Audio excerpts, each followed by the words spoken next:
কনকনে শীতে 6টার সময় স্নান করেছি, মানে 6টার সময় ঘুম থেকে উঠে স্নান করেছি। আজকে যাচ্ছি তারকেশ্বর, মানে আমাদের বহুদিনের ইচ্ছা ছিল যাওয়ার, কিছু না কিছু করে আর যাওয়া হয় না। তো আজকে ফাইনালি আমরা যাচ্ছি তারকেশ্বর। সব রেডি।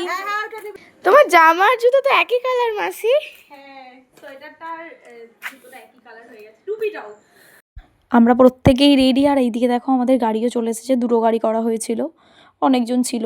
আমরা না আগের দিন রাত্রিতে ঠিক করছিলাম, মানে কনফিউজড একটু ছিলাম যে যাব কি যাব না, কারণ যেহেতু মাথায় জল ঢালতে দেয় না সোমবার দিন, আমরা ভেবেছিলাম কাউকে বলে ওই যদি টাকা পয়সাও দিয়ে ঢালতে দেয়, কিন্তু সেইভাবেও কোনোভাবেই সম্ভব নয়, কারণ ওখানে নিয়ম করে দিয়েছে যে সোমবার দিন সরকারি ছুটি অনুযায়ী পূর্ণিমা অবস্থাতে কোনোভাবেই বাবার মাথায় জল ঢালতে দেয় না।